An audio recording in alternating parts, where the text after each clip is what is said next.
Muniba Muniba Muniba dental के भी 20 बच्चे हैं, कितने हो गए? हाँ? हाँ। 19 बच्चे हैं, 21 का शुरू कर दो।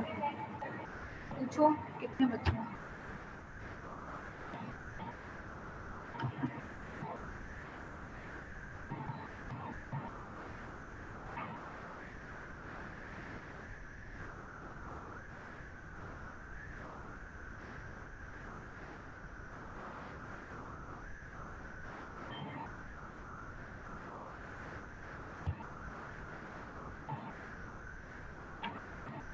अस्सलाम वालेकुम, डॉक्टर अफशीन अकबर है। आज हम रेस्पिरेशन में जो चैप्टर है ट्रांसपोर्ट ऑफ ऑक्सीजन उसको डिस्कस करेंगे कि ऑक्सीजन और आगे ज़्यादा कार्बन डाइऑक्साइड भी है, ये दोनों की जो है वो ट्रांसपोर्ट किस तरह से टिश्यू कैपिलरीज और लंग्स एल्वुलाई में किस तरह से इनकी ट्रांसपोर्ट हो रही है, कितने कौन कौन से मैकेनिज्म्स हैं। ठीक है, अच्छा सबसे पहले हम डिस्कस करेंगे once oxygen is diffused from alveoli into the pulmonary blood. होता है क्या है कि जैसे हम कोई भी एयर इनहेल करते हैं तो सबसे ज़्यादा जो गैस हम इनहेल करें वो ऑक्सीजन है। ठीक है, ऑक्सीजन जो है वो नेजल पैसेजेस से गुजरते हुए जैसे ही लंग एल्वुलाई में पहुंचती है, वहाँ से एल्वुलाई की सराउंडिंग में बिल्कुल हम देखेंगे कि वहाँ पे कैपिलरीज हैं, पल्मोनरी कैपिलरीज, और पल्मोनरी ब्लड फ्लो जो है वो फ्लो कर रहा है। ठीक है, तो जैसे ही ऑक्सीजन जो है जैसे ही हम इनहेल करते हैं, once it reach the alveoli, वहाँ से वो ट्रांसपोर्ट होती है इनटू पल्मोनरी ब्लड, और पल्मोनरी ब्लड से ये जो है वहाँ से ट्रांसपोर्ट हो जाती है again to tissue capillaries almost entirely in combination with haemoglobin. होता क्या है कि जैसे ही ऑक्सीजन इनहेल की गई, अल्वेलाई में पहुंची, अल्वेलाई से ये ट्रांसपोर्ट हो जाती है into pulmonary blood, pulmonary blood से ये ट्रांसपोर्ट हो जाती है इनटू टिश्यू कैपिलरीज, और वहाँ पे ये ब्लड के साथ जब मिक्स हो जाती है तो वहाँ पे ये ब्लड के थ्रू ही कैपिलरीज और इन जगहों पे ट्रांसपोर्ट हो रही है। अच्छा, हीमोग्लोबिन क्योंकि आरबीसी के अंदर मौजूद है, ठीक है, ये अलाउ कर रहा है कि ब्लड जो है वो ट्रांसपोर्ट हो जाए 30 to 100 times as much oxygen as could be transport in the form of dissolve oxygen in the water of the blood. अब हीमोग्लोबिन की वजह से ही जो है वो ऑक्सीजन 30 से 100 गुना ज़्यादा ऑक्सीजन जो ट्रांसपोर्ट हो रही है in the form of dissolve oxygen. जैसे ऑक्सीजन डिजॉल्व हो जाती है ना, उसका पता नहीं चलता, उसको किसी और पैसेज के थ्रू नहीं आना पड़ता, अगर वो डिजॉल्व होती है तो ये इजीली जो है वो ट्रांसपोर्ट हो जाती है। Similarly once oxygen is combined with the haemoglobin it is easily transported. अब हम मुख्तलिफ पार्शियल प्रेशर्स को भी देखेंगे आगे। अच्छा, बॉडी टिश्यू सेल्स, हम जब भी एयर इनहेल कर रहे होते हैं ना, उसमें कार्बन डाइऑक्साइड की क्वांटिटी जो है वो निग्लिजिबल अमाउंट में होती है। ठीक है, लेकिन बॉडी के टिश्यू सेल्स, ये जब भी टिश्यूज तक जाके ऑक्सीजन पहुंचेगी, ये ऑक्सीजन रिएक्ट करती है मुख्तलिफ फूड स्टफ्स के साथ, like vitamin, protein and different food stuffs in the cells. ये यहाँ पर सेल के अंदर उनके साथ रिएक्ट करके ये ऑक्सीजन कार्बन डाइऑक्साइड को बनाती है, फॉर्म करती है, मैन्युफैक्चर हो रही है। तो बेसिकली जो कार्बन डाइऑक्साइड हम एक्सहेल कर रहे हैं ना, ये हमने पहले से कोई इनहेल नहीं की हुई, ये हमारे टिश्यू मैन्युफैक्चर कर रहे हैं। इसका मतलब है कि ऑक्सीजन हम हमेशा बाहर से ले रहे हैं और हमारी बॉडी के जो सेल्स हैं वो कार्बन डाइऑक्साइड को बना रहे हैं। ठीक है, अच्छा, carbon dioxide enters the tissue capillaries and transported back to the lung. Oxygen हमने क्या किया था, इनहेल किया, अल्वुलाई, अल्वुलाई से पल्मोनरी कैपिलरीज, वहाँ से टिश्यूज, उसके बाद सेल्स में गए और यूटिलाइज हो गए। यूटिलाइज होने के बाद उसने कार्बन डाइऑक्साइड बनाया, कार्बन डाइऑक्साइड ट्रांसपोर्ट हुआ टिश्यू कैपिलरीज में, वहाँ से ये ट्रांसपोर्ट बैक हुआ लंग्स में, लंग्स में अल्वुलाई, अल्वुलाई से ये बाहर एक्सहेल हो गया।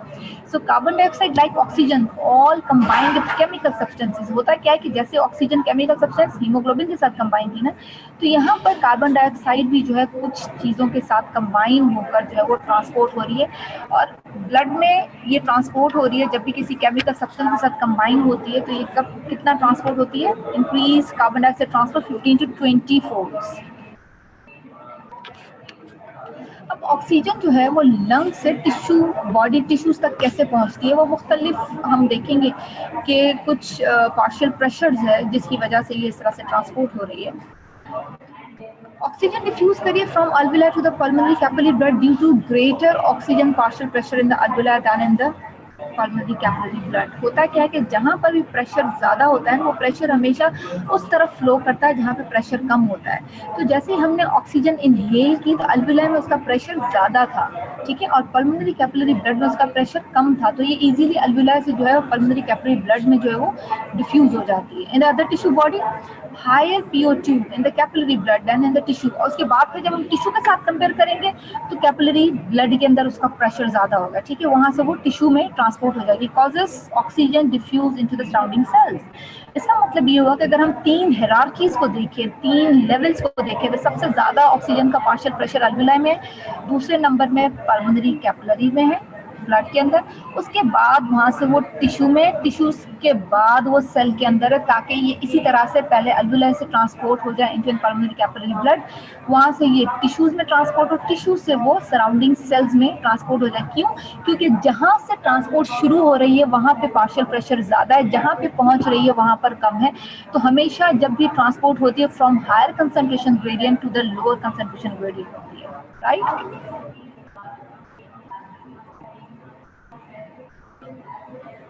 हम ये बात अभी मैं पहले भी डिस्कस कर चुकी कि ऑक्सीजन का जो मेटाबॉलिज्म है, when oxygen react with the multiple food stuffs inside the cell, it form the carbon dioxide and giving rise in high partial pressure of carbon dioxide in the cell. अब vice versa हम देखेंगे कि carbon dioxide का जो partial pressure वो cell के अंदर ज्यादा है, क्योंकि वहीं पे बन रहा है, वहीं पे मैन्युफैक्चर है, and this lead to diffusion of carbon dioxide into the tissue capillaries. अब इसका मतलब ये हुआ कि यहाँ से रिवर्स डायरेक्शन में जिस तरह से ऑक्सीजन अंदर आई थी, यहाँ से रिवर्स डायरेक्शन में उसके बदले में कार्बन डाइऑक्साइड बाहर निकलेगी। इसका मतलब ये हुआ कि जो सेल्स हैं जहाँ पे कार्बन डाइऑक्साइड मैन्युफैक्चर हुई, जिसकी फॉर्मेशन हुई है, वहाँ पे उसका पार्शियल प्रेशर ज्यादा है, उसके बाद वो अपने टिश्यूज में ट्रांसपोर्ट होगी, इसका मतलब टिश्यूज में उसका पार्शियल प्रेशर उससे थोड़ा सा कम है। पल्मोनरी कैपिलरी में आएगी, वहाँ पे उसका पार्शियल प्रेशर कम है, उसके बाद वो वहाँ से ट्रांसपोर्ट हो जाएगी अल्विलाई में, अल्विलाई में उसका पार्शियल प्रेशर कम है, फाइनली अल्विलाई से आउट ऑफ द लंग्स और एक्सहेल हो जाएगी। After blood flows to the lungs, the carbon dioxide diffuse out of the blood into the alveoli because the partial pressure in the pulmonary capillary blood is greater than in the alveoli। बिल्कुल ठीक बात है, पहले cell में ज्यादा था partial pressure, वहां से ट्रांसपोर्ट हो गया पल्मोनरी कैपिलरी ब्लड में, वहां पे उसका पार्शियल प्रेशर ज्यादा था, वहां से अल्वेलाई में गया, इसका मतलब कि पल्मोनरी कैपिलरी ब्लड में पार्शियल प्रेशर ज्यादा था, अल्वेलाई में कम था। And the transport of oxygen and carbon dioxide by the blood depend on both diffusion and the flow of blood. ये दो बहुत इंपॉर्टेंट फैक्टर्स हैं कि ऑक्सीजन और कार्बन डाइऑक्साइड को ट्रांसपोर्ट करें। तो डिफ्यूजन कि किस तरह से डिफ्यूजन हो रही है, किस पार्शियल प्रेशर के हिसाब से दूसरा ब्लड का फ्लो जो है वो किस तरफ जा रहा है और कितना तेज है, आइदर एक्सरसाइजिंग बॉडी है, आइदर नॉर्मल रेस्टिंग बॉडी है, ये डिपेंड करता है, ठीक है।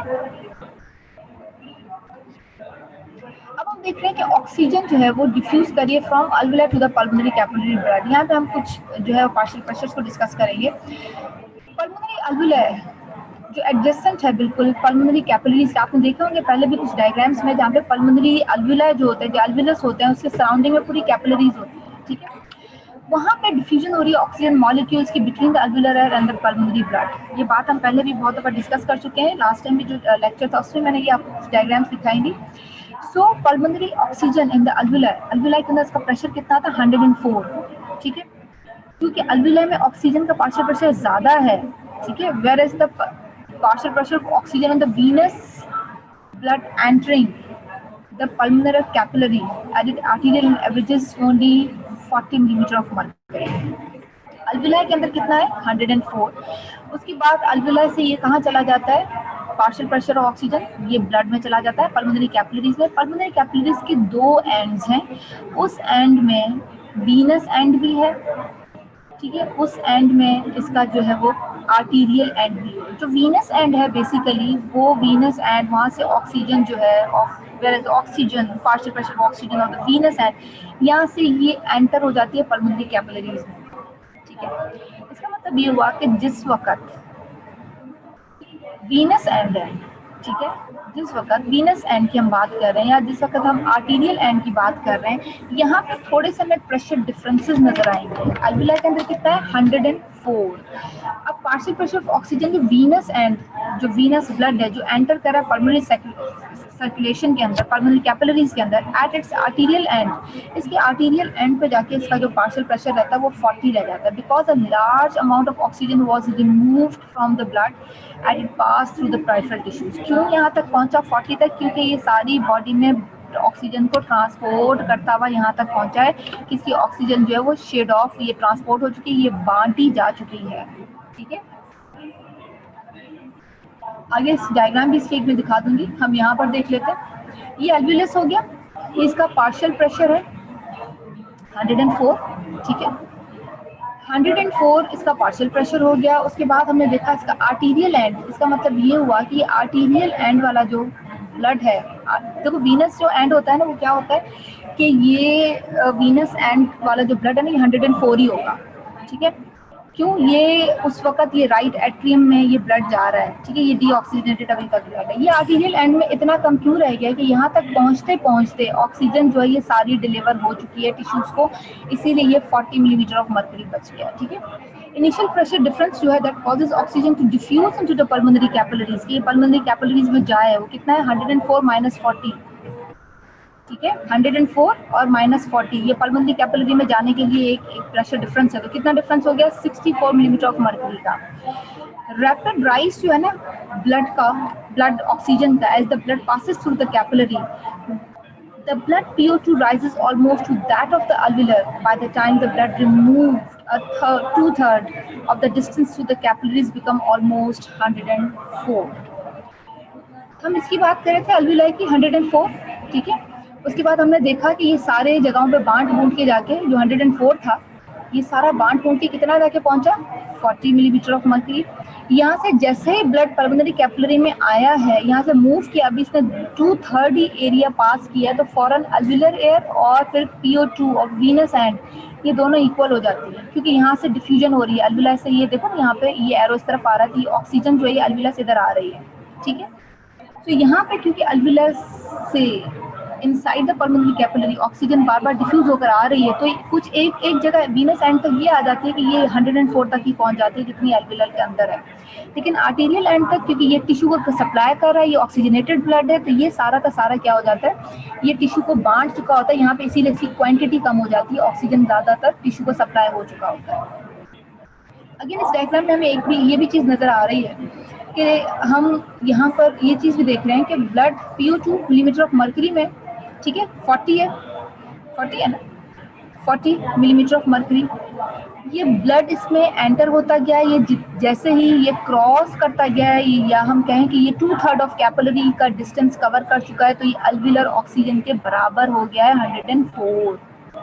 ठीक है, समझ आ गई? ये आर्टीरियल एंड शो कर रहा है और ये वीनस एंड शो कर रहा है। इसका मतलब ये हो कि आर्टीरियल एंड पे ये 40 है, इधर ये 40 नजर आ रहा है। ये जैसे ही क्रॉस करता है ब्लड 2/3 ऑफ एरिया, तो ये फॉरन अल्विलर एयर के इक्वल हो जाता है Venus end of this capillary. इतनी बात समझ आ गई है आप लोगों को? Okay, Uptake of oxygen by pulmonary blood during exercise. अब हम देखते हैं कि पल्मोनरी ब्लड और ऑक्सीजन और उसके बाद एक्सरसाइज में क्या डिफरेंसेस आ जाता है। During strenuous exercise a person's body में require as much as 20 time the normal amount of oxygen. यहाँ पे ऑक्सीजन की बहुत शदीद ज़रूरत है जब कोई सब्जेक्ट जो है वो स्ट्रेनस एक्सरसाइज कर रहा है, बहुत ज़्यादा एक्सरसाइज कर रहा है, क्योंकि कार्डियक आउटपुट इंक्रीज हो रहा है ड्यूरिंग एक्सरसाइज। ज़्यादा एक सब्जेक्ट एक्सरसाइज कर रहा है, कार्डियक आउटपुट इंक्रीज हो जाएगा, ब्लड फ्लो इंक्रीज हो जाएगा। The time that the blood remain in the pulmonary capillary may be reduced to less than 1/2 normal, क्योंकि ब्लड फ्लो बहुत ज़्यादा है ना, कार्डियक आउटपुट ज़्यादा है, तो पल्मोनरी कैपिलरी में ब्लड का जो स्टे है ना वो थोड़ा कम हो जाएगा, 1/2 से भी कम हो जाएगा। अब ग्रेटर एक सेफ्टी फैक्टर है for oxygen, diffusion of oxygen through the pulmonary membrane.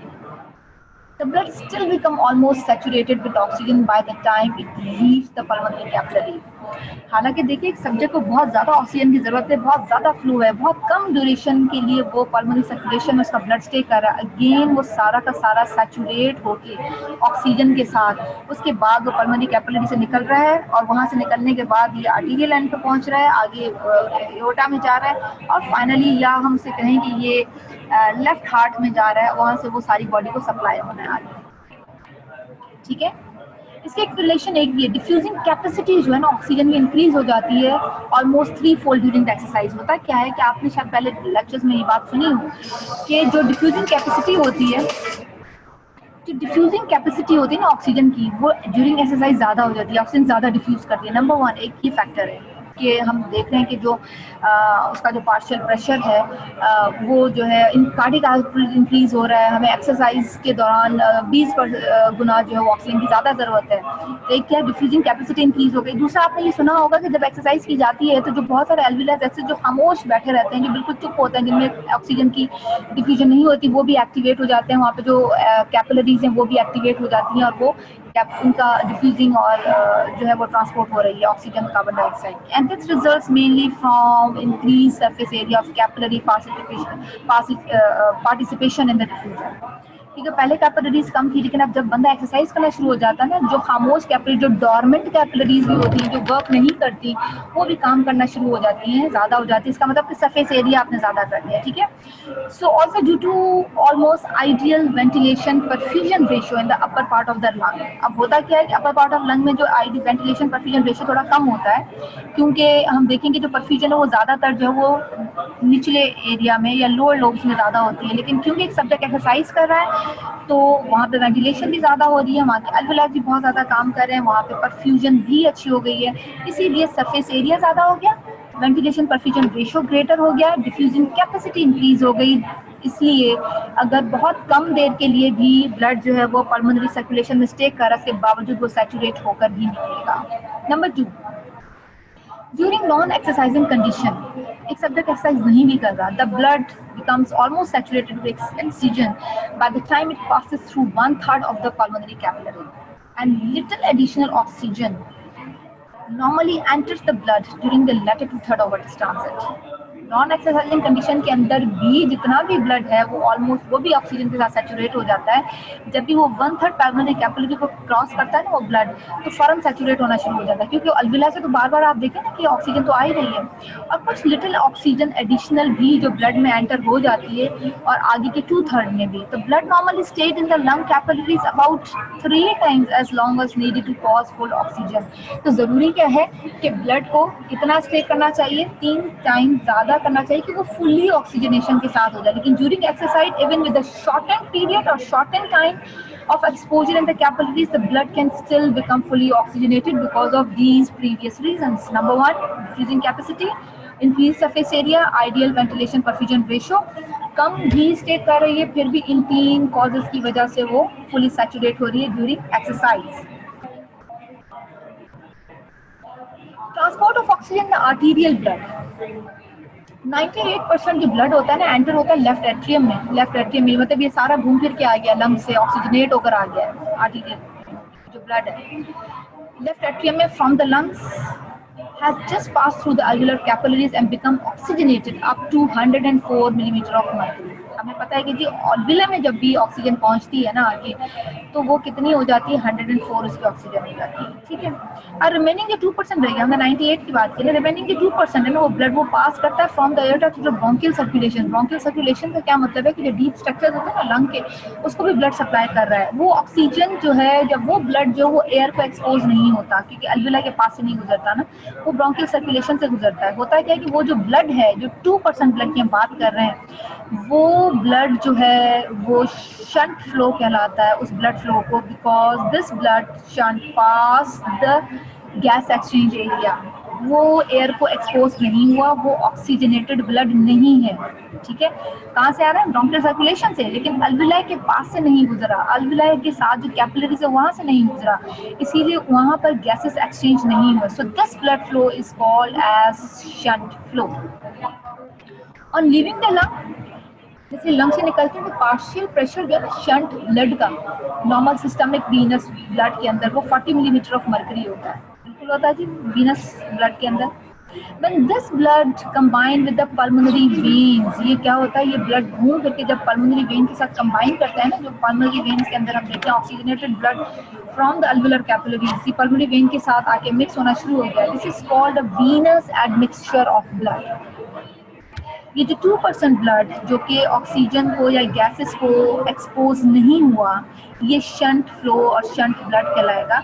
इसका जो पार्शियल प्रेशर हम देखेंगे ना सिस्टमिक वीनस ब्लड के अराउंड ये 40 मिलीमीटर ऑफ मर्करी। यही ब्लड जब पल्मोनरी वेन्स में कंबाइन होगा with oxygenated blood from the alveolar capillaries, ठीक है, अल्वेलर कैपिलरीज से ऑक्सीजनेटेड ब्लड आ गया, ये पल्मोनरी वेन्स इसके साथ कंबाइन करेगा, क्योंकि वीनस जो है वो ब्लड क्या होता है, वो डीऑक्सीजनेटेड ब्लड होता है। सो ये क्या कहलाएगा, वीनस एडमिक्सचर ऑफ ब्लड। अब ये जो दो तरह के ब्लड मिल चुके हैं पल्मोनरी वेन से भी, और oxygenated blood from the alveolar capillaries ज्यादा वहां पे तो ट्रांसफर हो चुकी थी, तो ये दोनों का जो मिक्सचर बनेगा ना अब इस ब्लड का, this causes the partial pressure of blood entering the left heart and pump into the aorta to fall about 95 millimetre of mercury.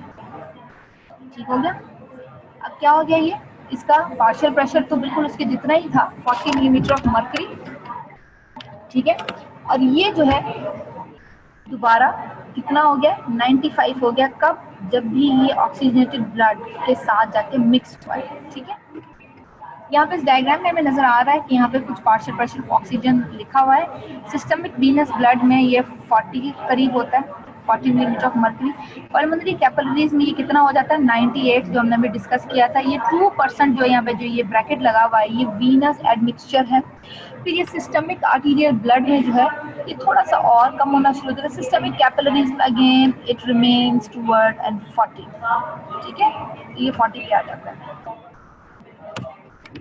Arterial and को देखें आप ऑफ कैपिलरीज, उसके बाद वीनस एंड ऑफ कैपिलरीज को हम देखेंगे। Partial pressure of oxygen जैसे capillary में अल्वुला से एंटर होना शुरू हो जाता है, ये 95 मिलीमीटर ऑफ मर्करी ये टिश्यू में पहुंचेगा, क्योंकि टिश्यू में ऑक्सीजन की कंसंट्रेशन कम हो जाती है। ये टिश्यू में, या ये जो व्हाइट पोर्शन आपको नजर आ रहा है, ये व्हाइट पोर्शन का इंटरस्टेशियल एरिया है, ठीक है। इंटरस्टेशियम में 40 है, 40 इंटरस्टेशियम में। अब सेल के अंदर कितना है पार्शियल प्रेशर ऑफ ऑक्सीजन, ये 23 है, ठीक है, तो ये इतना पहुंचेगा। अब क्योंकि ऑक्सीजन टिश्यू यूटिलाइज कर रही है, तो यही ऑक्सीजन जब घूम फिर के वीनस एंड तक पहुंचती है, तो 40 मिलीमीटर ऑफ मर्करी होना शुरू हो जाती है इन पेरिफेरल टिश्यूज की। हम पेरिफेरल टिश्यू की बात कर रहे हैं, ठीक है। तो 95 मिलीमीटर ऑफ मर्करी वहां से ये इधर पहुंची जहाँ पे पार्शियल प्रेशर कम था, 40 से ये चली गई 23 पे, और ये ऑक्सीजन यूटिलाइज होते होते जब भी गुजरी venous capillary end of capillary में, ये 40 मिलीमीटर ऑफ मर्करी हो गई, ठीक है। When the arterial blood reaches the peripheral tissues, ये जो मैंने आपको डायग्राम दिखाई है, ये पेरिफेरल टिश्यूज की डायग्राम है कि ये टिश्यूज में यहाँ इतना पहुंच जाता है। पिछली अगर डायग्राम्स को रिकॉल करें तो we are talking about alveoli, ये एल्वुलाई था, ये इसका एल्वुलाई का आर्टीरियल एंड और इसका वीनस एंड था। यहाँ पे पार्शियल प्रेशर डिफरेंट है, ये पल्मोनरी कैपिलरी थी, लेकिन जो अब मैं आपको दिखा रही हूँ ये कौन सी, ये टिश्यू कैपिलरी की डायग्राम है, ठीक है। तो टिश्यूज में पहुंचते पहुंचते इसका जो पार्शियल प्रेशर है वो 95, क्योंकि हमने वीनस एडमिक्सचर वाली बात की थी, वो 95 हो गया टोटल। वहाँ से टिश्यू में पहुंचा इंटरस्टेशियम में 40, फिर वहाँ से इंटरसेलुलर 23, और ये जो ब्लड यूज होता ऑक्सीजन यूज होती हुई जब भी वीनस एंड पे पहुंचेगी, तो वीनस एंड पे ये 40 मिलीमीटर ऑफ मर्करी बच जाएगी। और ये वीनस एंड से जब ये 40 मिलीमीटर ऑफ मर्करी में वीनस एंड पे पहुंचती है, तो यहाँ से ये ब्लड जो है, ये वीनस एंड जो है ये पहुंचता है जाके दोबारा से राइट एट्रियम में, और यहाँ से ये सारा कलेक्ट होके राइट साइड ऑफ हार्ट में जाएगा, ताकि ये फिर दोबारा ऑक्सीजनेटेड होकर आए और फिर ये दोबारा इसी तरह से ऑक्सीजन को ट्रांसपोर्ट करेगा। When the arterial blood reaches the peripheral tissue, its PO2 in the capillaries is 95। ये बात हमने की थी कि आर्टीरियल ब्लड जैसे पेरिफेरल टिश्यू पहुंचेगा 95, इंटरस्टेशियम में जो है ये 40। ये एक बहुत बड़ा प्रेशर डिफरेंस है जिसकी वजह से ये जो है ऑक्सीजन ट्रांसपोर्ट हो रहा है इनटू द इंटरस्टेशियम, ठीक है। So the PO2 of blood leaving the tissue capillaries and entering the systemic vein is 40। ये टिश्यू कैपिलरी से जब सिस्टेमिक वेन्स में जाएगा, अगेन इसका प्रेशर जो 40 में आ जाएगा, यही बात हमने की थी, ये वीनस एंड ऑफ कैपिलरीज है, तो ये 40 पे आना शुरू हो जाएगा, ठीक है। Increase blood flow rises interstitial fluid PO2। अगर ब्लड फ्लो ज़्यादा है, हमने पहले क्या बात की थी कि जो ट्रांसपोर्ट है ना वो मेन दो फैक्टर्स पे करती है डिपेंड, एक ब्लड फ्लो के ऊपर और दूसरा पार्शियल प्रेशर के ऊपर भी है। If the blood flow through the particular tissues increase, the greater quantity of oxygen are transported in the tissue and the tissue PO2 become correspondingly higher. बिल्कुल ठीक है, जितना ज़्यादा ब्लड फ्लो होगा उतनी ज़्यादा ऑक्सीजन की क्वांटिटी जो है वो ट्रांसपोर्ट हो जाएगी। तो जो टिश्यू जिसमें बहुत ज़्यादा ब्लड फ्लो है उसकी ऑक्सीजन ज़्यादा होना शुरू हो जाएगी। सो एक नीचे डायग्राम आ जाती है, वो मैं आपको दिखाती हूँ। इस डायग्राम में हम देखिए यहाँ पे ब्लड फ्लो में नजर आ रहा है, ठीक है। यहाँ पे हमें नजर आ रहा है इंटरस्टेशियल फ्लूइड PO2, ठीक है। अगर तो ब्लड फ्लो हम देखेंगे कि ये 100 पर है, ठीक है, 100 पर ब्लड फ्लो है, तो PO2 कितनी है, 40 नॉर्मल है, ठीक है। अगर आप ब्लड फ्लो आप यहाँ से कर दें जनाब कितनी 400, आपने ब्लड फ्लो मैक्सिमम कर दिया, ठीक है। तो क्या कर दिया, ब्लड फ्लो अगर आप उधर चले गए तो आपने देखा PO2 कितनी हो गई, ये 66 हो जाएगी, यहाँ तक इधर ही है ना, ये बी पोर्शन तक पहुंच जाएगी, यहाँ तक ऐसे ही है। आप ब्लड फ्लो को कम कर दें और बी से भी नीचे कर दें तो PO2 कितनी हो जाएगी, कम हो जाएगी। कितनी हो जाएगी, 6-7 इतनी हो जाएगी ना। तो हम हमेशा इस ब्लड फ्लो के साथ इसको कंपेयर करते हैं। ये जो वाई एक्सिस में हमें नजर आ रहा है ये इंटरस्टेशियल फ्लूइड PO2 है, ये एक्स एक्सिस में हमें ब्लड फ्लो नजर आ रहा है। अगर ब्लड फ्लो जो है वो कम हो जाएगा, कितना हो जाएगा, ये 100 से बहुत कम है, ये 10 और 20% है, तो यहाँ पे PO2 भी कम हो जाएगी। आपने ब्लड फ्लो 100 पे कर दिया तो यहाँ पर हम देखेंगे 40 है PO2। आपने ब्लड फ्लो 400 पे कर दिया, हमने देखा PO2 ज्यादा हो गई है, ठीक है। तो जितना ज्यादा ब्लड फ्लो होगा उतनी ज्यादा PO2 ज्यादा हो जाएगी, जितना ब्लड फ्लो कम होगा PO2 जो है वो कम हो जाएगी। Increased tissue metabolism decreases interstitial fluid PO2. अगर टिश्यू का मेटाबॉलिज्म बहुत ज़्यादा है तो cell uses more oxygen than normal, this reduces the interstitial fluid PO2। बहुत ज़्यादा मेटाबॉलिज्म है, बहुत ज़्यादा सेल जो है ना ऑक्सीजन को यूज़ कर रहा है, तो क्या हो जाएगा, 23 मिलीमीटर ऑफ मर्करी था ना सेल के अंदर, हम कॉल कर लेते हैं दोबारा से डायग्राम के अंदर, ये 23 था, तो क्या हो गया, अब ये कम होना शुरू हो जाएगा अगर बहुत ज्यादा सेल यूज है। Reduce interstitial fluid PO2 when the cellular oxygen utilisation increased and increase PO2 when the consumption is decrease. बड़ी ऐसे आसान बात है, जितना हम ज्यादा आटा खाएंगे आटा कम हो जाएगा, आटा नहीं खाएंगे तो आटा ज्यादा होगा, ऐसे ही है। तो सिमिलरली सेल अगर ज्यादा ऑक्सीजन को यूज करेंगे तो सेल के पास ऑक्सीजन कम होगी, लेकिन अगर कम यूज करेंगे तो ऑक्सीजन ज्यादा हो जाएगी, वाइस वर्सा है। समराइज इसको करें तो जो PO2 जो है ना उसको डिटरमाइन करती है balance between the rate of oxygen transport and the rate of use of this oxygen, ठीक है। रेट ऑफ ट्रांसपोर्ट और यूज कितनी कर रहा है टिश्यू, उस पर डिपेंड करती है इसकी। Diffusion of oxygen from the peripheral tissue capillaries into the tissue cells. Peripheral tissue capillary से टिश्यू सेल में जो जा रही है उसको हम डिस्कस करेंगे।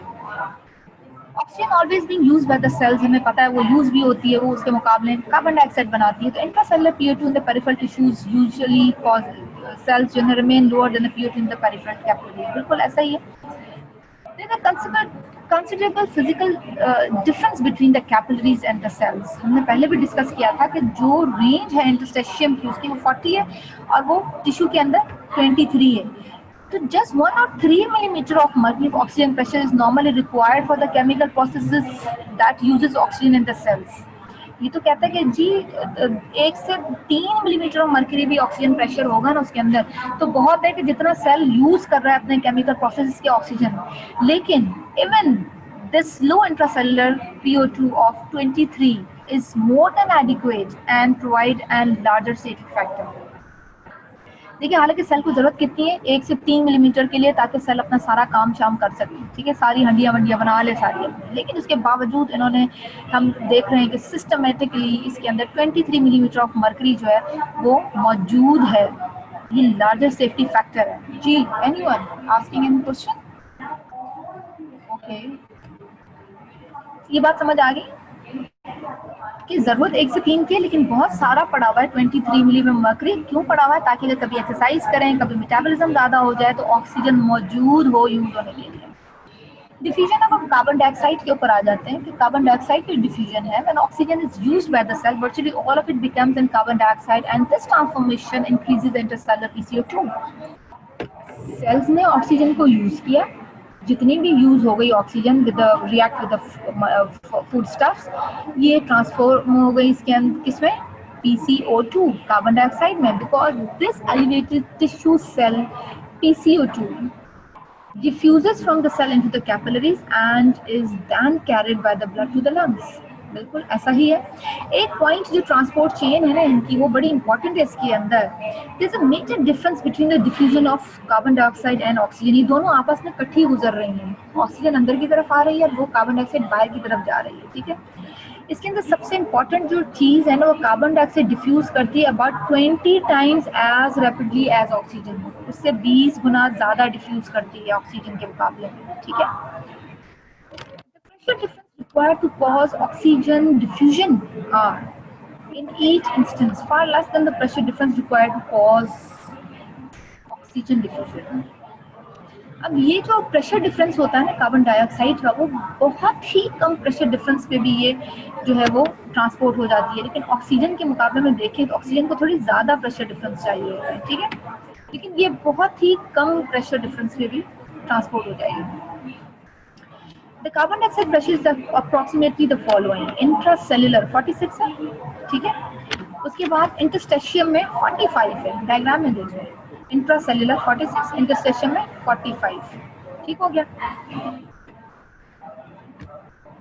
PCO2 of the arterial blood entering the tissue 40 millimetre of mercury, ठीक है, जो ब्लड में एंटर हो रहा है, ठीक है, ब्लड में एंटर होगा ना PCO2 जा रहा है, इसने अब यहाँ से अल्वुला में जाना है, तो PCO2 Venus and leaving the tissue 45 है, सारा ब्लड सर्कुलेट कर रहा है, ठीक है, ये आर्टीरियल एंड से टिश्यू में सप्लाई भी हो रही है, ठीक है, आर्टीरियल एंड पे ये 40 तक रह गई, ये टिश्यू को लीव कर रही है 46, लेकिन ये जब ट्रांसपोर्ट होती होती यहाँ तक पहुंची, देखिए यहाँ पे 40 तक रह गई है, ठीक है, ये कार्बन डाइऑक्साइड का अपटेक हो रहा है by the blood in the tissue capillaries, ठीक है, तो 46, 45, 45 और यहाँ पे ये घूम फिर के फिर 40 तक बच जाती है, ठीक है।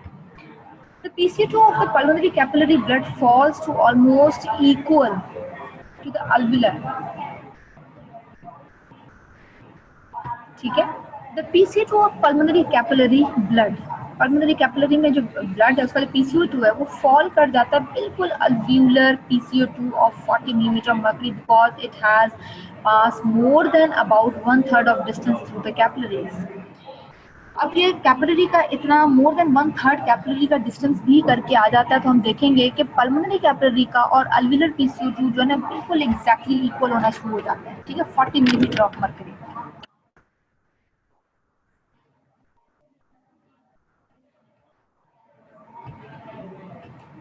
हम यहाँ पर आ जाते हैं, diffusion of carbon dioxide from pulmonary blood into the alveolus. अब ये पल्मोनरी ब्लड के अंदर आ गया कार्बन डाइऑक्साइड, ठीक है, पल्मोनरी ब्लड के अंदर हमने क्या देखा, अल्विला में 40 है, ये जैसे पल्मोनरी ब्लड में एंटर हुआ ये 45 मिलीमीटर ऑफ मर्करी था, ये जैसे जैसे यहाँ से गुजरता हुआ गया तो यहाँ से इतना ज़्यादा बाहर जा चुका है कि एक वक्त आता है जो वीनस एंड है यहाँ पर ये भी 40 मिलीमीटर ऑफ मर्करी रह जाता है, और हम देखेंगे कि अल्विलर PCO2 भी 40 रह जाता है, तो ये जैसे 1/3 भी गुजरता है ना पल्मोनरी कैपिलरी से, टिश्यू से ट्रांसपोर्ट हुआ पल्मोनरी कैपिलरीज में आ गया, पल्मोनरी कैपिलरीज में आते आते हम यहाँ पे देखते हैं ये पल्मोनरी वीनस एंड है कैपिलरीज, ठीक है ना, यहाँ से इसने आगे बाहर चले जाना है, तो होता है क्या है कि ये इतना होके भी ये यहाँ तक था, इस वाली डायग्राम पे हम अगर देखें तो 40 millimetre of mercury Venus and था ये यहाँ पे पहुंचते पहुंचते वीनस एंड के बाद हमने देखा ये जैसे पल्मोनरी कैपिलरी में एंटर हुआ है, ये पल्मोनरी कैपिलरी में एंटर होते हुए इसका आर्टीरियल एंड जो है वो 45 तक है, ये यहाँ से जैसे हम देखेंगे ये जैसे यहाँ पर जो कार्बन डाइऑक्साइड है ये डिफ्यूज हो रही है अल्विलाई के अंदर, तो एक वक्त आता है कि वीनस एंड में भी ये 40 मिलीमीटर ऑफ मर्करी लिया जाता है, तो फाइनली जो है ये चला जाता है किसके अंदर, PCO2 चला जाता है अल्विलाई के अंदर, ज़्यादा कार्बन डाइऑक्साइड जो ट्रांसपोर्ट हो जाता है, ठीक है।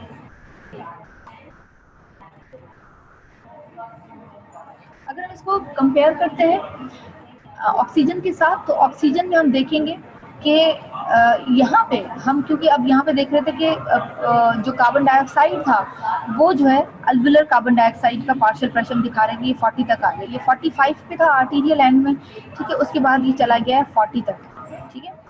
जबकि ऑक्सीजन का हमने देखा है कि क्योंकि ये तो इनसाइड जा रही है तो ये 40 से पहुँच गई है कहाँ तक, आके 98 तक, 104 तक, sorry. Effect of rate of tissue metabolism and tissue blood flow on interstitial PCO2. Tissue capillary blood flow and the tissue metabolism affects the PCO2 in ways exactly opposite their effects on tissue PO2. अब जो tissue की जो capillary blood flow है और जो tissue का अपना metabolism है वो PCO2 को अफेक्ट करता है exactly opposite to the effect in the tissue PO2। क्या क्या इफेक्ट है, जैसे हमने ब्लड फ्लो की बात की थी पहले, सिमिलरली यहाँ पे भी ब्लड फ्लो की बात है, डिक्रीज इन ब्लड फ्लो, हम इस डायग्राम पे आ जाते हैं, ब्लड फ्लो की बात कर रहे हैं, ठीक है, और ये इंटरस्टेशियल फ्लूइड है PCO2, ठीक है। तो हम अगर देख रहे हैं 1/4 normal metabolism, lower limit of infinite blood flow, और ये नॉर्मल मेटाबॉलिज्म है। तो नॉर्मल मेटाबॉलिज्म में हम ए पॉइंट देखिएगा, बी पॉइंट देखना है आपने, ठीक है। तो हम यहाँ पे देख रहे हैं a decrease in tissue blood flow from normal point A to 1 normal point B। ये पॉइंट ए है 100 और यहाँ से ये टिश्यू ब्लड फ्लो कम हो गया है, ऐसा ही है। तो जैसे ही ये कम होना शुरू हो जाता है टिश्यू ब्लड फ्लो, तो हम देखेंगे कि इस टिश्यू ब्लड फ्लो के कम होने की वजह से हम क्या देखते हैं कि हमें क्या चीज़ नजर आती है, increase peripheral tissue PCO2 from the normal value of 45 to elevated of 60। ऐसा ही हो गया डायग्राम के अंदर। टिश्यू ब्लड फ्लो कितना था 100 से ये कहाँ तक चला गया, कम कर दिया हमने। जब टिश्यू ब्लड फ्लो कम हो गया तो बहुत ज़्यादा कार्बन डाइऑक्साइड जो है वो या PCO2 जो है वो जमा होना शुरू हो गई, ठीक है। Conversely increasing the blood flow to 6 times normal, point C पे आ जाते हैं। ये रहा point C, increasing blood flow बहुत ज़्यादा हमने कर दिया 600। उससे क्या हुआ है, increasing the blood flow 6 times, decrease interstitial PCO2 from a normal value of 45 to 41। यही हो गया, ऐसे ही है ना। ये 41 पे आ गया, पहले कितना था ए पर था 45 पे था। लेकिन जनाब अब ये आप और ज्यादा टिश्यू ब्लड फ्लो लेकर आए तो ये क्या हो गया, PCO2 जो है वो कम होना शुरू हो गया। तो बिल्कुल अपोजिट काम कर रहा है जिस तरह से वो कर रहा है। Number 2, also that tenfold increase in tissue metabolic rate greatly elevates the interstitial fluid PCO2 at all rates of blood flow। अगर 10 गुना टिश्यू का मेटाबॉलिज्म ज्यादा हो जाए, टिश्यू बहुत ज्यादा काम करना शुरू कर दे, तो यही हमने डिस्कस किया था कि PCO2 ज्यादा हो जाएगा जितना ज्यादा ऑक्सीजन यूटिलाइज कर, where is decreasing the metabolism to 1/4 normal. अगर आप उसका 1/4 नॉर्मल तक कर देंगे, मेटाबॉलिज्म कम कर देंगे, तो interstitial PCO2 to fall to about 41। आप अगर इसका मेटाबॉलिज्म कम करते हैं, ठीक है, कम यूटिलाइज हो ऑक्सीजन, तो क्या हो जाएगा, कार्बन डाइऑक्साइड बनेगी ही कम, closely approaching that of the arterial blood.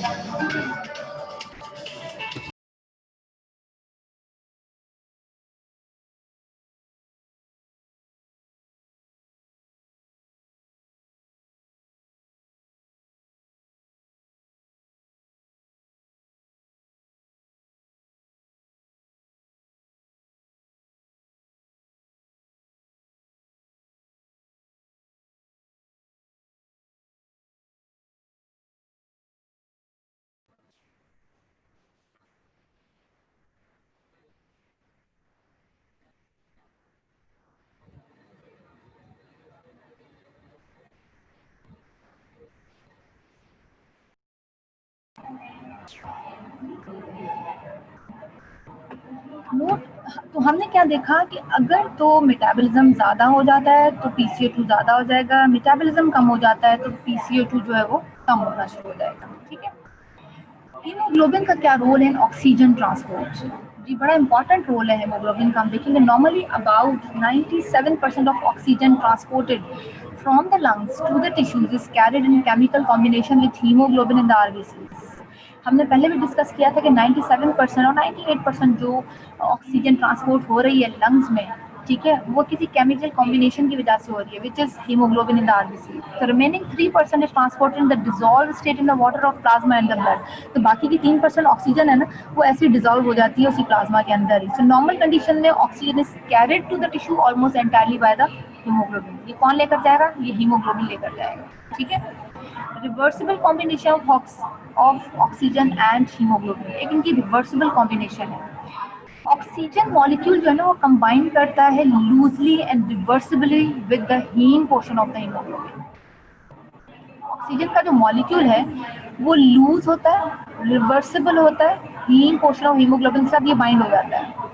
When PO2 is high as in the pulmonary capillaries, oxygen bind with the hemoglobin, ठीक है, क्योंकि ब्लड में तो हीमोग्लोबिन मौजूद ही है, चाहे वो किसी भी तरह का ब्लड हो, वीनस हो या आर्टीरियल, वहाँ पे हीमोग्लोबिन तो मौजूद है ही। तो क्या होता है कि वहाँ पे वो उसके साथ जाके बाइंड हो जाता है हीम पोर्शन के साथ। But when PO2 is low as in the tissue capillaries, oxygen release from the haemoglobin.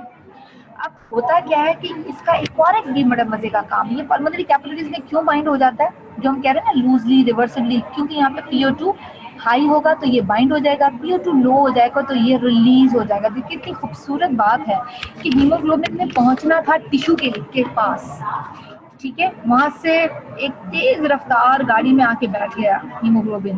तेज रफ्तार क्या था, पल्मोनरी कैपिलरीज में हाई PO2 था, उस गाड़ी में बैठ गया, टिश्यू के पास पहुंचा तो उसकी रफ्तार कम हो गई और रफ्तार रुक गई, तो वो वहां से रिलीज हो गया और किसको कहाँ पहुंचा, अपने गाँव पहुंच गया। वो गाँव कौन था, वो सेल था, वो टिश्यू था जहाँ किसने पहुंचना था। This is the basis for almost all the oxygen transport from the lungs to the tissue. High pressure गाड़ी में बैठ गया ऑक्सीजन, वो हाई प्रेशर क्या था, पल्मोनरी कैपिलरी में PO2 का हाई लेवल था, और उसके बाद वो टिश्यू कैपिलरीज में जाके पहुंचा। टिश्यू कैपिलरीज जो जाके टिश्यूज की तरफ पहुंचता है, वहाँ पे वो कम था और वो वहाँ से रिलीज होना शुरू हो गया हीमोग्लोबिन, ताकि वो सप्लाई हो सके। अच्छा, यहाँ पे एक बहुत इंपॉर्टेंट कर्व आ जाता है जिसे हम कहते हैं ऑक्सीजन हीमोग्लोबिन डिसोसिएशन कर्व।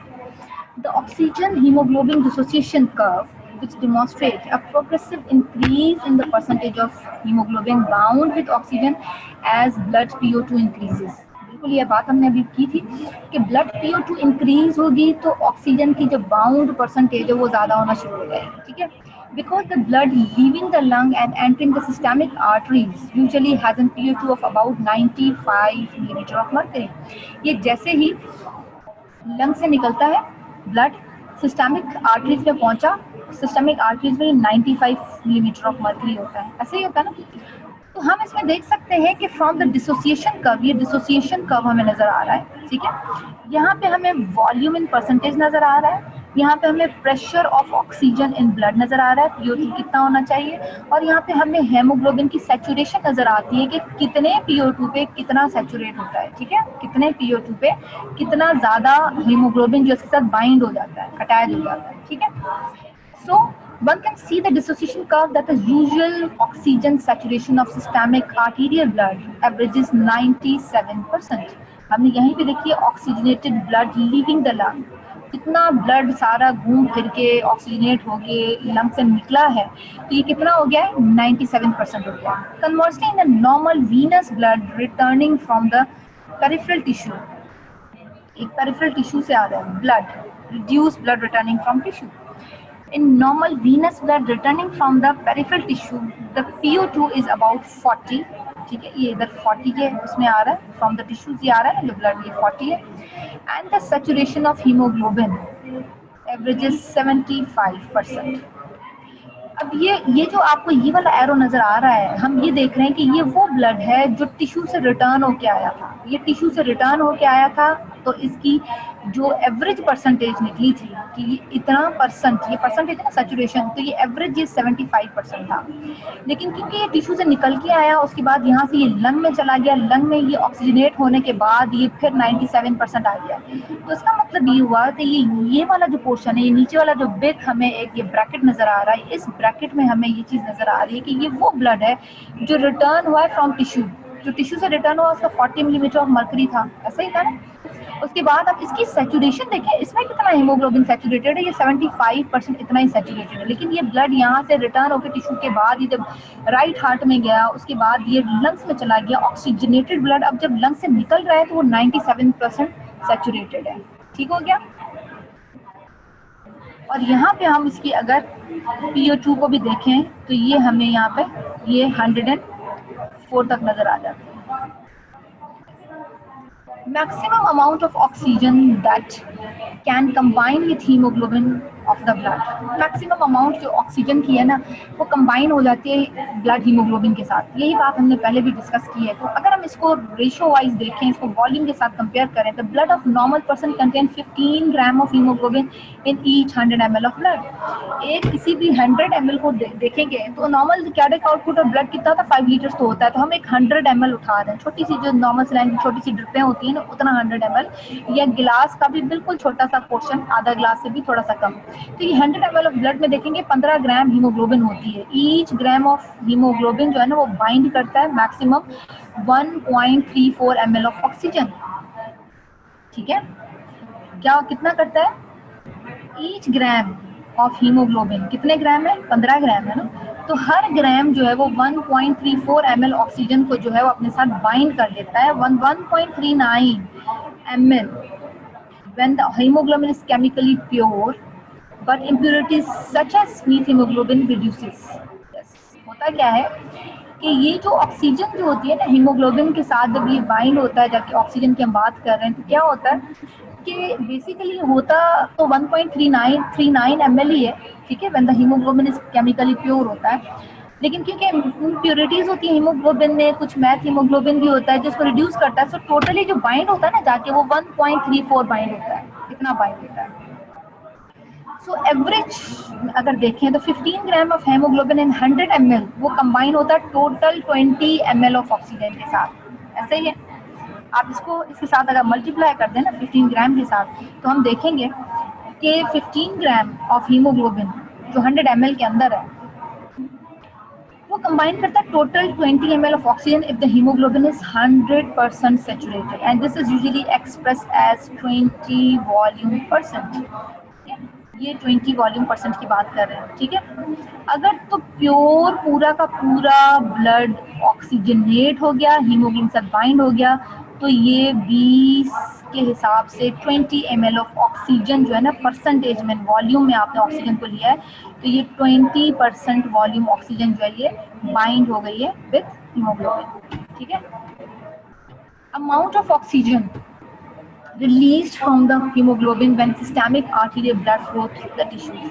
अब हमने देख लिया कि कितनी हीमोग्लोबिन किस गाड़ी में तेज रफ्तारी से चढ़ी थी, लेकिन उसके बाद जब वो उस गाड़ी से उतरने लगी है तो उसके क्या हालात हैं। Amount of oxygen release from the haemoglobin when systemic arterial blood flow through the tissues. अब वो टिश्यू के पास से गुजर रही है, टिश्यू में क्योंकि उसका फ्लो कम है। So total quantity of hemoglobin bound with the hemoglobin in normal systemic arterial blood is 97%, हमने बात की थी, सैचुरेटेड, और इसके अंदर 19.4 ml पर 100 ml ऑफ ब्लड, इतना था 20% वॉल्यूम की जो हमने बात की थी। So on passing through the tissue capillaries, this amount is reduced, ये और भी कम हो जाएगा, कितना 14.4। PO2 of 40 millimeter of mercury, 75% saturated oxygen haemoglobin अपने पास रखता है, ठीक है। टिश्यू कैपिलरीज में कितना हो जाता है PO2 40। तो ऐसा पार्शियल प्रेशर जहाँ पे हम देखें कि जहाँ पे पार्शियल प्रेशर 40 है, वहाँ पे जो हीमोग्लोबिन सैचुरेशन होती है 75% होती है। ये हम पहले भी आपको बता चुकी हूँ मैं इस डायग्राम पे, इस टिश्यू वाली बात पे, कि 40 है तो कितनी सैचुरेशन हो जाएगी 75%, ठीक है।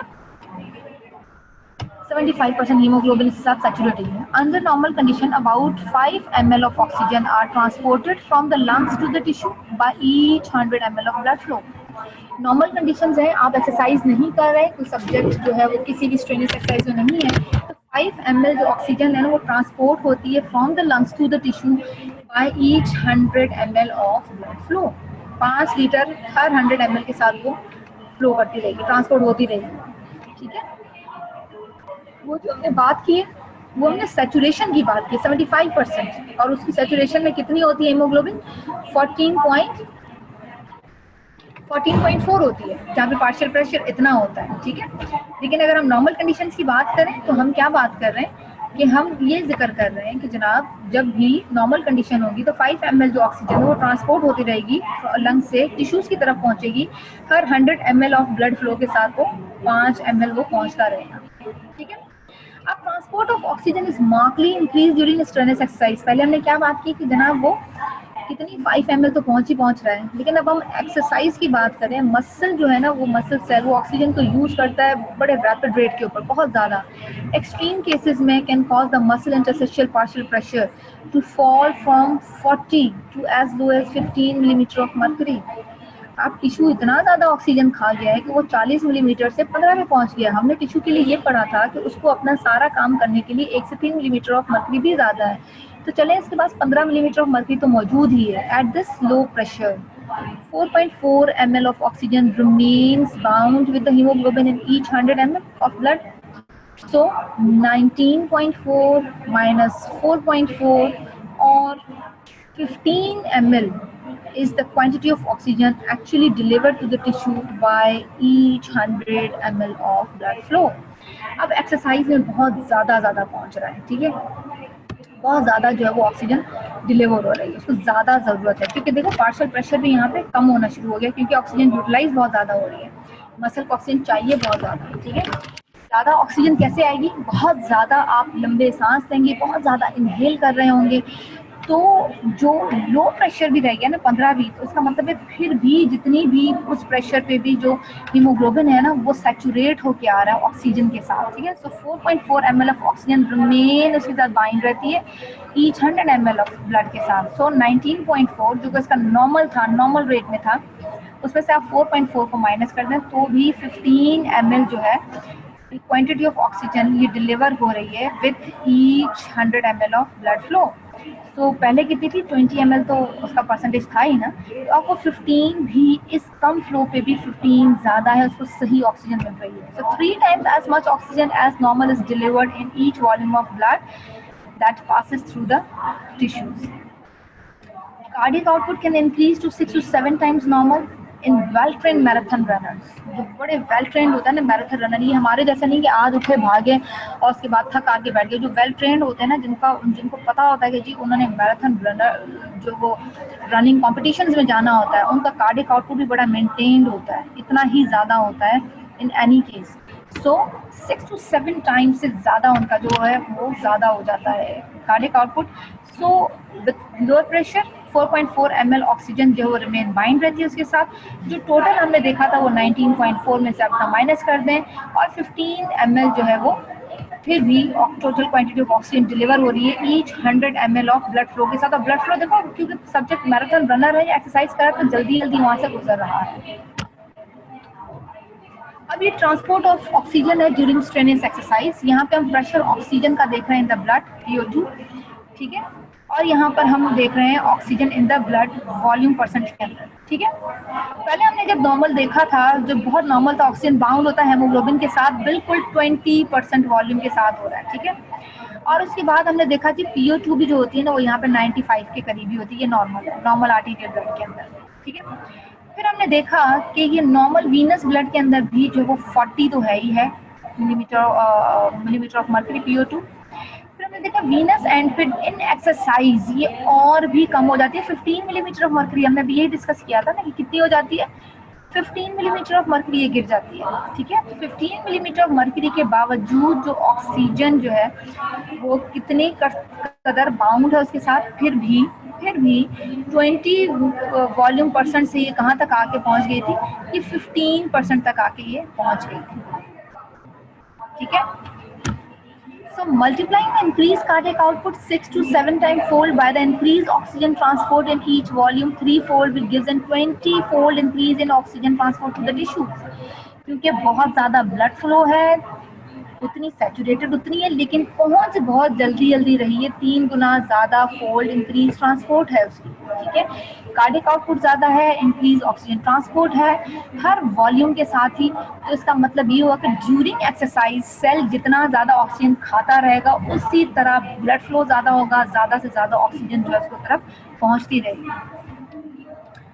उसके बाद एक पॉइंट आ जाता है हमारे पास यूटिलाइज। अगर आप कहें तो मैं ये रिपीट कर दूं जो अभी तक हम ये डिस्कस कर चुके हैं, girls and boys, oxygen and anyone raise your hands, would you like to repeat all these things again, और मैं आगे चलूँ? Yes, okay, Hira Aslam.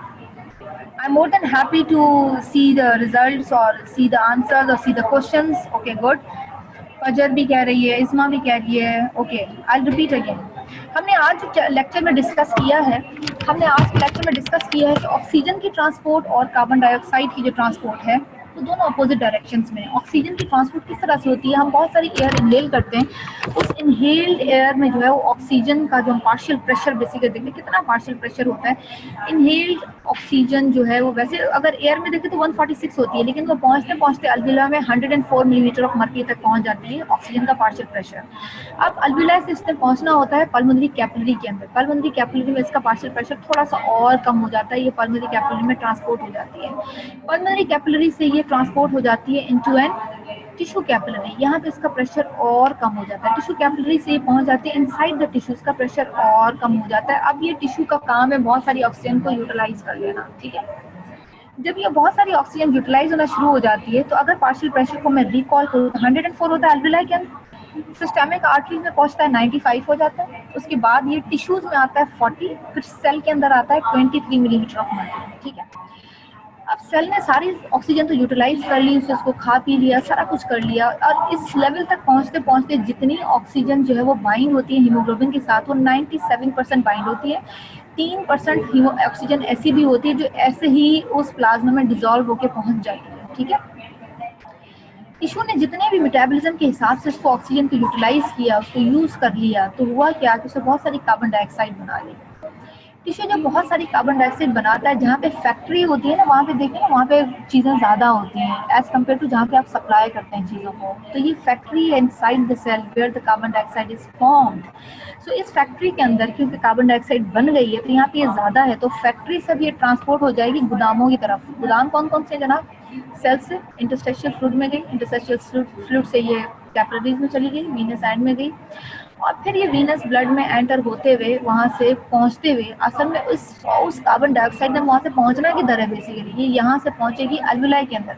अल्विलाई तक पहुँचते पहुँचते हम देखेंगे कि कार्बन डाइऑक्साइड और अल्विलस, क्योंकि जैसे ही ये कार्बन डाइऑक्साइड इस कैपिलरी ब्लड में एंटर होता है, पल्मोनरी कैपिलरी ब्लड में एंटर होता है, तो अपने आर्टीरियल एंड से वीनस एंड तक पहुँचते पहुँचते उसका partial pressure 40 millimetre of mercury, alveoli में जहाँ ट्रांसपोर्ट है वो भी 40 हो जाता है। एक बहुत बड़ा दूसरा डिफरेंस ये भी था कि जब भी ऑक्सीजन का पार्शियल प्रेशर के डिफरेंसेस और कार्बन डाइऑक्साइड के पार्शियल प्रेशर के डिफरेंसेस में ये फर्क है कि कार्बन डाइऑक्साइड का पार्शियल प्रेशर डिफरेंस बहुत ही कम लेवल पे भी वो डिफ्यूज आउट हो जाती है। क्यों? क्योंकि वो 20 गुना ज़्यादा रैपिडली डिफ्यूज होती है या भागती है कार्बन डाइऑक्साइड बाहर की तरफ एज कम्पेयर टू ऑक्सीजन, क्योंकि ऑक्सीजन जो है वो उससे 20 गुना कम डिफ्यूज हो रही है। तो हमने पहले भी, अगर आपका डिफ्यूजन वाला लेक्चर आपको याद हो, डॉक्टर साहबा ने दिया था, तो यही आपने सुना होगा कि जो डिफ्यूजन कैपेसिटी है ना, कैपेबिलिटी है, वो कार्बन डाइऑक्साइड की ज़्यादा है एज कम्पेयर टू ऑक्सीजन। ठीक है, तो coming back to again carbon dioxide, तो कार्बन डाइऑक्साइड जैसे ही कैपिलरी एंड पे पहुंची, अपनी pulmonary capillary millimetre of mercury पहुंच गई, जहाँ पे यहाँ से इसने ट्रांसपोर्ट होना था कहाँ पे? अल्विलस के अंदर। अब 40 millimetre of mercury pulmonary capillary से वीनस एंड में था, वीनस एंड से ये चला जाता है अगेन कहाँ पर? अल्विलाई के अंदर। अल्विलाई के अंदर भी 40 मिलीमीटर ऑफ मर्क्यूरी था, ये इजीली ट्रांसपोर्ट हो गया, बहुत ज़्यादा प्रेशर डिफरेंस नहीं था यहाँ पे, और अल्विला से ये अगेन बाहर की तरफ एक्सहेल हो जाता है। ठीक है, तो जितनी ज़्यादा एक्सरसाइज को सब्जेक्ट करेगा, दूसरा हमने ये भी डिस्कस की थी कि ब्लड फ्लो के अकॉर्डिंगली, कि अगर ब्लड फ्लो बॉडी का ज़्यादा होगा तो उस ब्लड फ्लो ज़्यादा होने की वजह से भी क्या हो जाएगा? पार्शियल प्रेशर ऑफ ऑक्सीजन, अगर बहुत ज़्यादा ब्लड फ्लो है तो पार्शियल प्रेशर ऑफ ऑक्सीजन जो है वो ज़्यादा टिश्यू कैप्चर करेगा, ज़्यादा टिश्यू की तरफ आएगा। ऐसे ही हमने डिस्कस किया था। अगर सेल का मेटाबॉलिज्म ज़्यादा है, सेल बहुत ज़्यादा ऑक्सीजन को यूटिलाइज कर रहा है, तो inside the cell partial pressure of oxygen कम हो जाएगा, जो कि वैसे भी होता ही है। और अगर सेल जो है ब्लड फ्लो ज़्यादा है लेकिन सेल उसको बहुत ज़्यादा यूटिलाइज नहीं कर रहा, तो इसका मतलब है inside the cell partial pressure oxygen थोड़ा सा रिमेनिंग ज़्यादा ही रहेगा as compare to metabolism. Carbon dioxide इसके बिल्कुल रिवर्स में काम करता है। कार्बन डाइऑक्साइड जो है वो बहुत ज़्यादा, जब मेटाबॉलिज्म हो जाएगा तो बहुत ज़्यादा कार्बन डाइऑक्साइड जो है वो बनना शुरू हो जाएगा। कार्बन डाइऑक्साइड जब बहुत ज़्यादा बन रहे हैं ना, अगर आप देखेंगे कि टिश्यू ब्लड फ्लो को आप बहुत ज़्यादा कर देंगे तो यहाँ पे कार्बन डाइऑक्साइड जो है वो कम होना शुरू हो जाता है। ऐसे ही है ना, कम पहुंचेगा उधर आगे की तरफ। सो कार्बन डाइऑक्साइड को अगर हम देखें टिश्यू ब्लड फ्लो के साथ, इस डायग्राम को, पिछली डायग्राम थी अगेन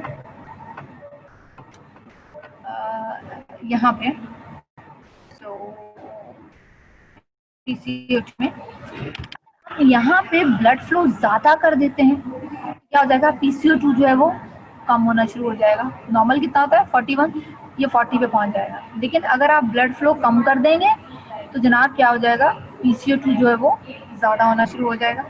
ऐसे ही है, आपने ब्लड फ्लो और भी कम कर दिया, आप आ गए जनाब ब्लड फ्लो 20 पे आ गए, आपने देखा PCO2 तो रिटेन हो रही है, क्योंकि ब्लड फ्लो अगर कम है, ब्लड मूव नहीं कर रहा, तो कार्बन डाइऑक्साइड तो रिटेन होना शुरू हो जाएगी ना, तो ये ज़्यादा जमा होना शुरू हो जाएगी। लेकिन एक और एक भी हमने देखा कि जब टिश्यू मेटाबॉलिज्म 10 टाइम्स अगर नॉर्मल से भी ज़्यादा है तो क्या हो जाएगा? मेटाबॉलिज्म बहुत ज़्यादा है और ब्लड फ्लो भी बहुत ज़्यादा है, तो इसका मतलब ये कि with more blood flow, with more metabolism, again interstitial PCO2 is increased. ठीक है, मेटाबॉलिज्म ज़्यादा होगा, इसका मतलब बहुत ज़्यादा कार्बन डाइऑक्साइड बन रही है।